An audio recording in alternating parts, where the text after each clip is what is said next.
You know, I like the sound of that. It's been 4 years since I've had a gavel, so. But you'll always be my chairman, Mr. Chairman.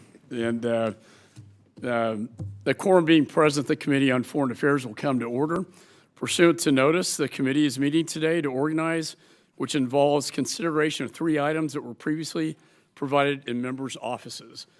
1, the committee rules. 2, a professional staff list. And 3, the committee's oversight plan.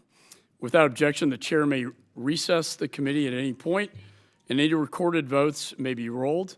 Anybody playing music on iPhones will be escorted out of the room immediately. I now recognize myself for an opening statement. First, I'd like to start by thanking my dear friend. Like I said, he'll always be a chairman to me, but the title now is ranking member. But I would say during the last Congress, he showed respect and civility to me and to all the members of this committee. And I have every intention of doing the same. That is the tradition of this committee. This committee, unlike other committees, is a bipartisan committee. It has a deep sense of history and a deep sense of respect for each other. And I appreciate how we accomplished so much last Congress, and I look forward to what we're going to do this Congress. I'm honored to serve as the chairman of this committee. For those of you who don't know the history, it's really older than our country. It was first established during the Continental Congress. Its original members included John Jay, who would become the first Chief Justice of the Supreme Court, and its first chairman was Benjamin Franklin. Franklin was notorious for a lot of things, but probably is best establishing strong diplomatic ties with our allies at that time, France, and many of whom remain our allies today. Now our charge is to continue the critical work that our founding fathers began so long ago, dating back to the Continental Congress. You know, and I was at the, in Boston, I got to see, where the Constitution Declaration was signed at Independence Hall, and it's just always inspiring to see where our nation was founded and created in those sacred documents. And to think that this committee, that the founders were a part of what this committee sprang from makes me even more proud to be sitting here as a chairman next to my good friend Greg. I believe that we have the long-standing tradition of bipartisanship. That will continue. I know the climate's hot in Congress right now, and the tension. But when we disagree, we can agree to disagree, and we can do so civilly. As former Chairman Engel often told me, when it comes to foreign policy, partisanship stops at the water's edge. Now, we will have our moments, but that's what great debate's all about. But we can do it with respect for each other. This committee is so important because it deals with issues of war and peace. We manage the foreign military sales. We manage foreign military financing. We are involved in what's happening in Ukraine and in Taiwan and all across the globe, helping our allies defeat our enemies. We manage authorized use of force resolutions and the declarations of war that one has not been used since World War II. Hopefully, we will not have to use those in this Congress. But we can all agree it's a pretty hot time right now when you look at Russia, China, Iran, and North Korea. This committee, I believe that we are in tumultuous times. This committee has never been more relevant in the 20 years I've been in Congress. And with the global challenges and threats that we face from our foreign adversaries, I think all of you should be proud of the work you're doing for this committee. I don't care what they call it, A or not. This goes back historically to the Founding Fathers, and the work that we do is more serious and more important than any other committee I can think of in this great capital. And make no mistake, we're currently in a struggle for the global balance of power right now. It's never been more important for us to strengthen our diplomats so they can succeed, because when they fail, we go to war. And war should always be the last resort. We want our diplomats to succeed. And war, as I said, should always be the last option.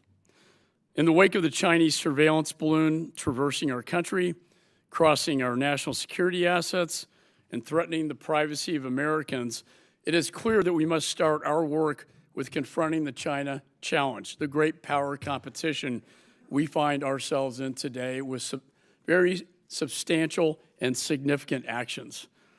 This includes properly arming Taiwan. Many of you may not know I signed off and the chairman, now ranking member, on weapons sales to Taiwan 3 years ago that have yet to go into country. We have a defense industrial-based problem in this country. That means we can't make weapons fast enough. This committee will be charged to work with Armed Services Committee to fix that threat to our country, which General McKenzie told me in his last briefing to me in the SCIF was perhaps the greatest threat that we face right now, to fix that system. We also need to ensure that Ukraine has the tools it needs to defeat the Russian army. Not just because it is the morally right thing to do in the face of the horrific war crimes that Russia has perpetrated in Ukraine, but it's also because a Russian loss is a victory for U.S. national security. The security assistance that we have given to Ukraine amounts to just 3% of last year's DoD budget. But with that, we have enabled Ukraine to cripple the military of one of our greatest adversaries without risking the life of one American soldier. Not one American soldier has gone into harm's way, and we've annihilated the Russian military. Now they're throwing prisoners down there without the equipment that they need to win this thing. But we can't do this as a slow pace. We need to do this quickly and end it fast. I believe that we have enabled Ukraine to move on. They can achieve victory if given the right weapon systems.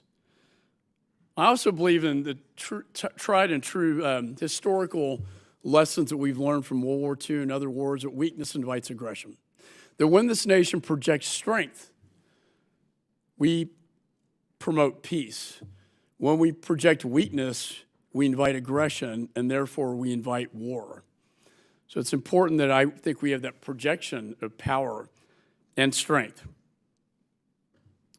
The best way to deter China is a Russian loss, because Ukraine today could be the Taiwan tomorrow. We also need to dig into what caused dictators like Putin, Chairman Xi, the Ayatollah, and Kim Jong-un to become so emboldened since this president took office. And on that, I think we can all agree that all roads lead back to the horrific withdrawal from Afghanistan. For almost 2 weeks, we watched one horrific scene after another playing out on televisions around the world, and culminating in the Abbey Gate bombing. We lost 13 U.S. service members on that day, with dozens more wounded in that attack. It was the deadliest day for the United States military in Afghanistan since 2011. We now know the Biden administration left behind more than 1,000 Americans, American citizens, tens of thousands of our Afghan partners, and hundreds of thousands of at-risk Afghans, and many more women under the rule of the Taliban. We owe this to our veterans and to our Gold Star mothers and families to give them answers as to what happened. Why did this go so wrong? Why did it go so badly? And this should be a bipartisan oversight exercise for our veterans and for those who paid and gave the ultimate price and the ultimate sacrifice.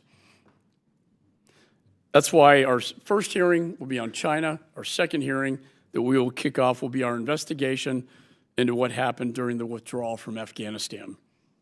Our committee also has jurisdiction over the root causes of migration. The former president helped to secure the border with a pen. This was rescinded. Now the border is worse than I've ever seen it in my lifetime.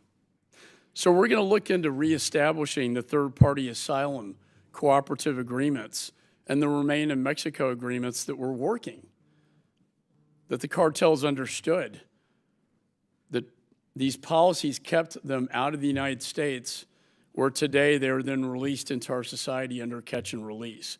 And as chairman of the Homeland Security Committee for 3 terms, and as a former federal prosecutor, I've learned a lot about what works and what doesn't. And political asylum is at the core of this because that creates the magnet that draws the migration to the United States. If you turn the magnet off, you fix the problem.